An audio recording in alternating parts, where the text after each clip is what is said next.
Continuamos en Torremolinos en abierto y lunes 18 de septiembre aquí en el restaurante La Cañada, y como he dicho es lunes. ¿Y qué pasa los lunes? Pues que me acompaña mi querido Simón Cano, nuestro filósofo, que, como te digo, Simón, cómo nos activa el cerebro, nada más comenzar la semana. ¿Eso es bueno o es malo? Bienvenido. No, pues, muchas gracias, buenas tardes. Pues yo creo que nos puede hacer entrar en pánico.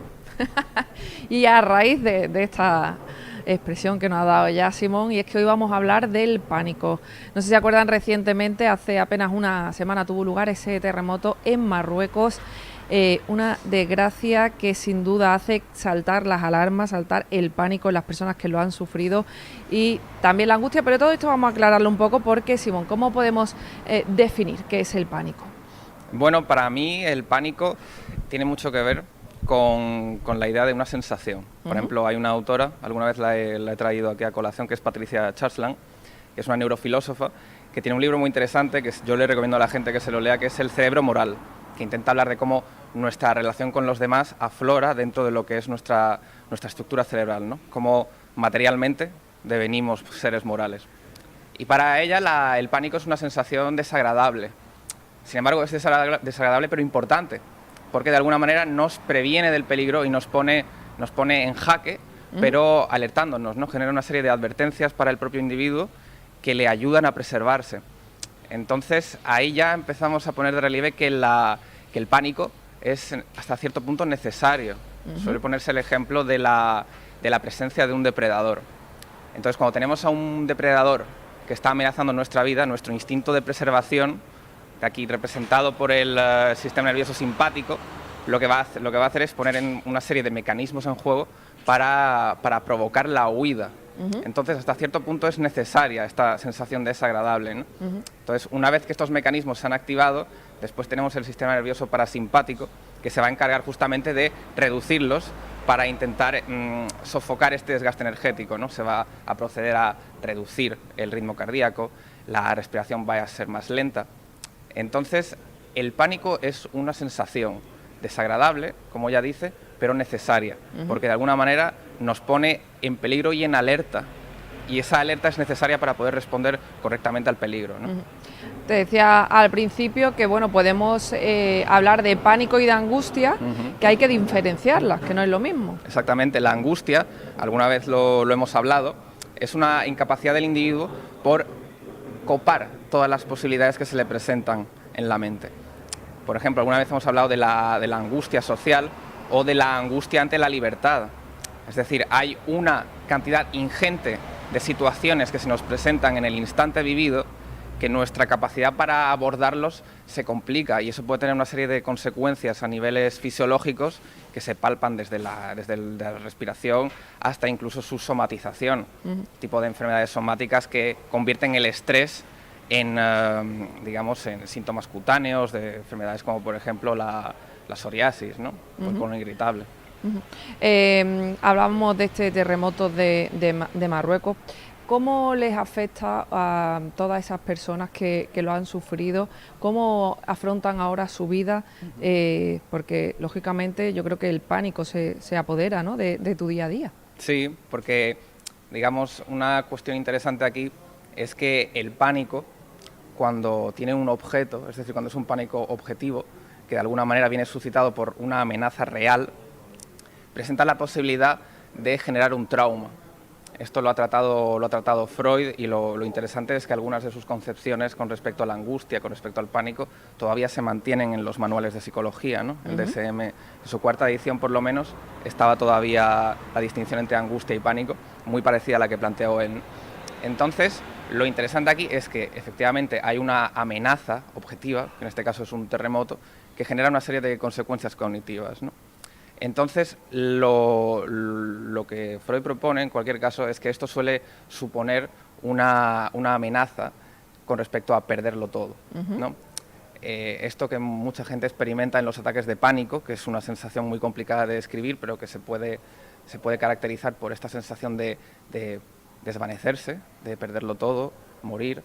En este caso sí es objetiva, ¿no? Porque hay un suceso, en este caso el terremoto, que suple esa carencia de objeto que puede tener en otro tipo de neurosis, por ejemplo, ¿no? Entonces el problema es que las circunstancias en las que se da un hecho similar puede provocar que esas circunstancias después se reproduzcan. Es decir, por ejemplo, imaginemos que era una familia que estaba cenando y de repente sobreviene el terremoto, ¿no? En el futuro, las mismas circunstancias, es decir, ese tipo de cena, todo esto, al final, detalles, pequeños detalles, si vuelven a ser vistos por la familia, pueden ser identificados como parte de los causantes, como formar parte dentro de este conjunto de elementos que participaron de ese terremoto, ¿no?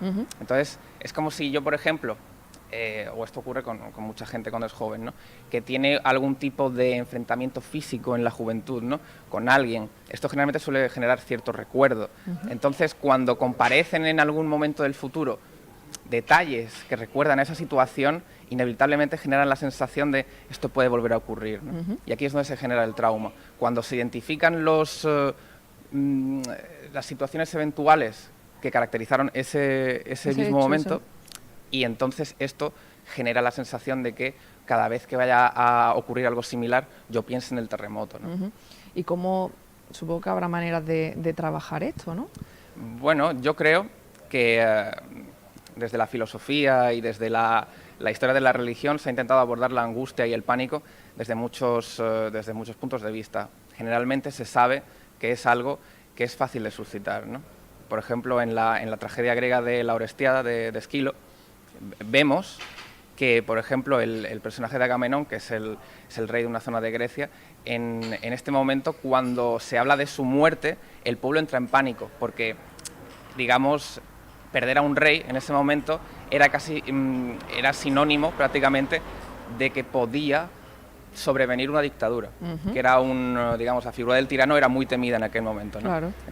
Entonces, simplemente con una idea ya se puede generar pánico. Sin embargo, por ejemplo, en algunas religiones, como por ejemplo el hinduismo, se habla de que el individuo siempre está inyectado en una constante dicotomía de situaciones, ¿no? Cada momento presenta sus dos puntos de vista, ¿no?, la vida y la muerte, ¿no?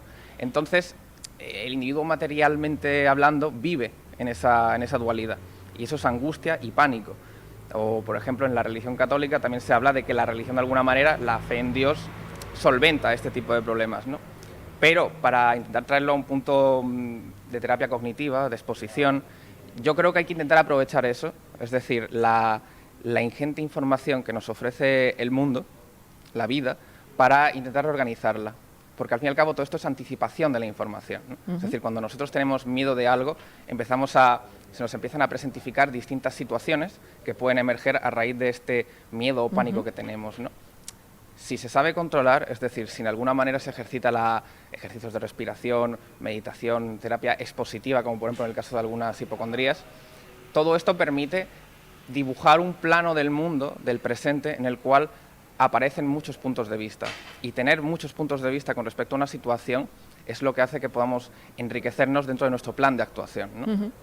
Estoy viendo aquí, ¿de qué depende la reacción cognitiva emocional frente a la angustia? Sobre todo, yo diría que es qué tipo de emociones fueron implicadas en el momento del trauma. Es decir, sabemos que las emociones juegan un papel muy importante en el recuerdo.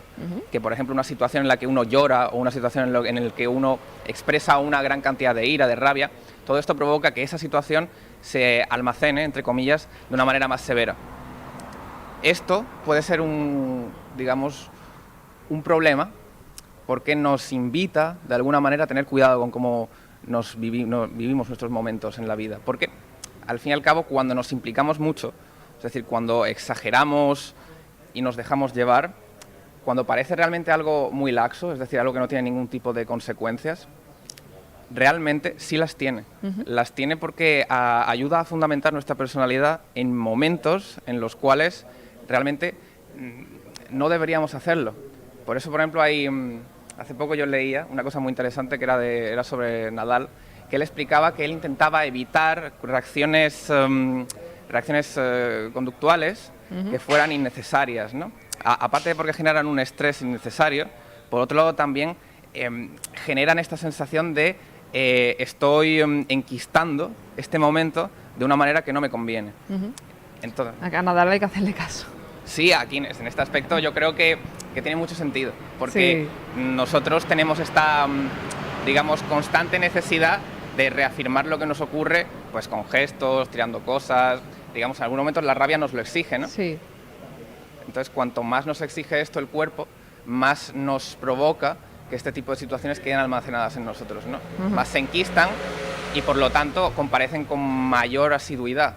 Es decir, por ejemplo, si tú, por ejemplo, te peleas con una persona que se llama Pedro hoy y mañana conoces a otra persona que se llama Pedro, esta situación va a reaparecer, ¿no? Y van a reaparecer las consecuencias y las causas que suscitaron el evento original, ¿no? Eso pasa también cuando a la hora de poner nombre a tu hijo, exactamente, que dice, ¿por qué elige yo? Este nombre no se lo pongo porque has tenido una experiencia con una persona que se ha llamado así, y eso es así, aunque te dicen pero exactamente. No se lo pones porque te lleva a ese recuerdo. Totalmente. Simón, me hablabas también de la energía frente al pánico, es decir, que lleva un desgaste. Sí, efectivamente. Como antes he comentado, intervienen dos estructuras cerebrales del sistema nervioso central, que son el simpático y el parasimpático, ¿no? Entonces, una alerta, una advertencia, como por ejemplo habla Freud de la angustia señal, ¿no? Es decir, cuando vemos algo que nos recuerda a la situación que vivimos de pánico y que puede volver a reproducirla, pues esto nos pone en alerta. Entonces, esta alerta hace que el cuerpo esté en una disposición de enfrentarse al peligro, como por ejemplo hemos hablado del depredador, ¿no? Entonces, esto ya genera una señal de advertencia que el tallo límbico, que recordemos que es una de las estructuras cerebrales que están implicadas con la gestión de las emociones y que también obviamente necesitan parte del hipocampo, porque comparece la memoria también, esto ya implica que el cuerpo estaba preparado. Hay un aumento del ritmo cardíaco, hay un aumento de la respiración. Esto es lo que realmente se suele asociar con lo que son los ataques de pánico, ¿no? Que para Freud son importantes porque presentan esta, digamos, división no reduccionista, es decir, de que no podemos entender una realidad, en este caso de ataque de pánico, simplemente como una función neurobiológica. También hay un estudio de la conciencia que tiene que haber detrás, porque simplemente con lo que nos dan las ciencias cognitivas no tenemos suficiente. Es decir, hay una complejidad descriptiva que no alcanzan a cubrir, ¿no? Entonces, ese desgaste después tiene que volver a ser rebajado por el parasimpático, que lo que se encarga es justamente de bajar todo esto, ¿no? El problema, como te comentaba fuera de cámara, es que cuando no hay una amenaza objetiva, es decir, cuando, por ejemplo, en este caso, no hay un terremoto que la suscite, estamos gastando energía para nada. Claro, estamos alertándonos para una situación que no sabemos si se va a dar. Exactamente, esto genera una cantidad de estrés que luego se puede somatizar en distintos tipos de trastornos digestivos, cutáneos, ¿no? Y al final lo que esto nos hace pensar un poco es en nuestra relación con nuestro cuerpo, ¿no? Porque pensamos que, bueno, que yo en una situación tenga una angustia, un pánico, una ansiedad por presentarlos de manera intercambiable, no pasa nada. Pero sin embargo sí que tiene una consecuencia, ¿no? Y es que nosotros nos gastamos, igual que uno gasta el lenguaje cuando lee mucho, ¿no? Es una sensación, igual que describía Churchland, es desagradable, pero cuando no hay un objeto que la justifique, es desagradable e innecesaria. Claro. Poníamos también ejemplos, ¿no? Te comentaba yo antes este tema de la energía, de la angustia, de cosas que creemos que no van a pasar, pero que estamos pensando, va a pasar, que si nos están viendo las madres y los padres, cuando vas al parque, antes de que tú tuvieras hijos, pues nada, los niños saltan, se mueven, suben, bajan. En el momento que tu hijo piensa que le va a pasar de todo, se va a subir ahí, se va a caer, se va a resbalar, tal. Y estamos en un constante diciendo, ay, y tampoco puedes estar diciéndole todo el rato, bájate, no haga esto, porque él mismo tiene que conocer su cuerpo y conocer sus posibilidades. Claro. Entonces un poco ese ejemplo, ¿no? De ver, de imaginarte cosas que no tienen por qué pasar. Sí, la imaginación efectivamente juega un papel muy importante dentro de lo que es la capacidad de presentificar posibilidades. Lo que ocurre es que cuando nos meten en la cabeza una idea, esta idea puede generar un pozo lo suficientemente potente como para efectivamente causarnos una, entre comillas, neurosis. Por ejemplo, a mí hay una historia que me parece que es una historia que la cuenta Michael Gazzaniga en un libro que se llama El instinto de la conciencia, porque él tenía un paciente que por lo visto es una historia increíble, ¿no? De un hombre que era, por lo visto, era sonámbulo, ¿no? Ajá. Entonces la historia, pues todo el mundo conoce casos de sonambulismo, así, ¿no? Pero ¿alguien conoce un caso de sonambulismo en el que la persona sonámbula mató a su pareja durante la noche? Madre mía. Esto le ocurrió a él. Y aparentemente, ¿no? Sí. Entonces, aquí hay una idea interesante, y es que el pánico puede inducirse con este tipo de cosas, en el descontrol de la propia persona, ¿no? Esto lo decía también Freud, ¿no? Uno de los digamos, momentos álgidos que puede sugerirte el pánico es que te puedes volver loco. Ajá. Entonces, a nosotros cuando yo leí esta situación y la conté en su momento en clase, ¿no? Esto era una sensación un poco complicada. ¿Y si vosotros, sonámbulos, matáis a alguien? La gente dijo, ostras, pues esto, yo nunca he sido sonámbulo, ¿no? Pero si pasa realmente esa sensación de descontrol y después el ser consciente de lo que ha ocurrido, eso genera cierto pánico, ¿no? Porque se te ha ido, dependiendo de la persona, ¿no? A lo mejor yo qué sé, si has roto un vaso no pasa nada, ¿no? Pero si las consecuencias de ese acto son mayores, puedes perderlo todo. Entonces, yo creo que sobre todo lo que al fin y al cabo representa el pánico es esa sensación de descontrol. Igual que cuando tu hijo puede estar jugando en un parque y no sabes muy bien qué va a pasar, sobre todo es porque eso no lo estás controlando tú en ese momento, ¿no? Y sin embargo nos plantea esto de qué es peor, el no poder controlar las cosas que pasan fuera o las cosas que pasan dentro de nosotros, que esas sin embargo son muy peculiares, ¿no? Quería que me hablases también, Simón, de las técnicas de exposición, y voy a leer bien, interoceptiva. ¿En qué consisten? Bueno, yo creo que por un lado esto se suele tratar mucho con el tema de exponerte a tus miedos, ¿no? Yo creo que eso tiene una doble problemática, ¿no? Por un lado es cierto que si uno, por ejemplo, tiene una serie de miedos más o menos asequibles, los puede enfrentar a través de la exposición. Por ejemplo, si uno tiene miedo a las avispas, por ejemplo, ¿no? Y dice, bueno, voy a perderle miedo dejando que una me pique, no pasa nada. Pero si, por ejemplo, ese tipo de miedo es, digamos, de palabras mayores, ¿no? Como por ejemplo del tiburón, este tipo de situaciones, ¿cómo se somete a uno a terapia expositiva con respecto a esto? Uno puede acostumbrarse a lo que se suelen hacer en psiquiatría, que es de demostrar que el miedo es infundado, es decir, que realmente no hay ningún objeto que lo suscite, ¿no? Sin embargo, esto generalmente suele demostrar unos resultados a corto plazo muy poco, digamos, deseables, porque al fin y al cabo, cuando una persona se somete al conocimiento de que su miedo es infundado, esa situación puede que, digamos, relaje el momento en ese instante, pero, sin embargo, a largo plazo reaparece.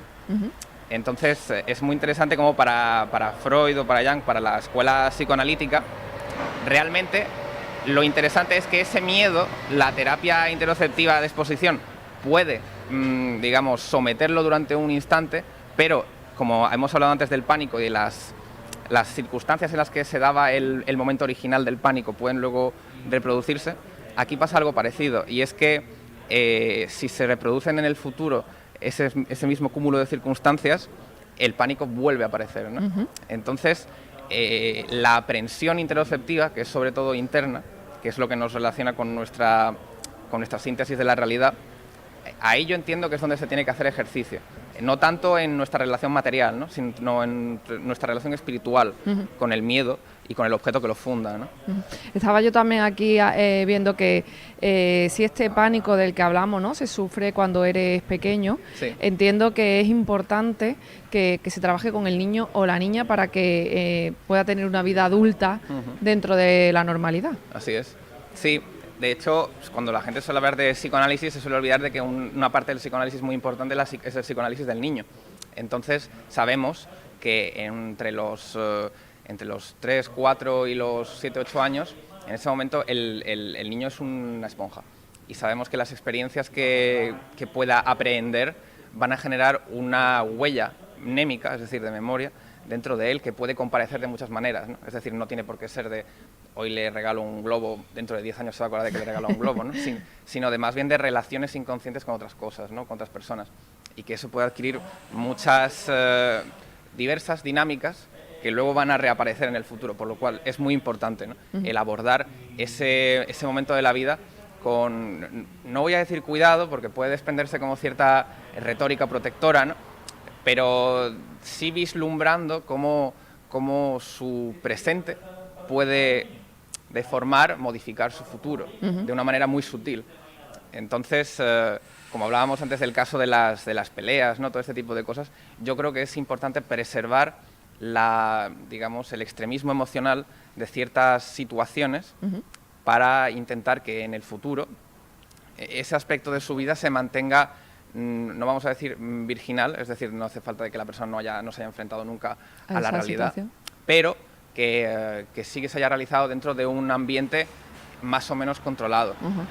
Es decir, que en el fondo este tipo de situaciones extremas en las cuales de alguna manera violentamos nuestra individualidad sean dentro de una serie de parámetros más o menos definidos y que puedan, digamos, tener en cuenta lo que en el futuro va a aparecer, sus síntomas, ¿no? Por eso realmente al fin y al cabo tenemos la educación que tenemos, es decir, si no, pues lo lanzaríamos a los niños en paracaídas nada más que tengan 5 años, porque así se someten al miedo, realidad. Venga, ya está. Claro, exactamente. Adelante. Bueno, Simón, pues muchísimas gracias por haber venido un lunes más a Torremolinos en Abierto. Gracias por habernos traído este tema tan interesante del pánico y la angustia, y te vemos el lunes que viene. Pues muchas gracias, siempre agradecido a vosotras. Nosotros ponemos el punto y final a este programa del día de hoy lunes 18 de septiembre. Mañana volveremos, como siempre, con entrevistas, reportajes, todo para entretenerles y que disfruten, que pasen una feliz tarde.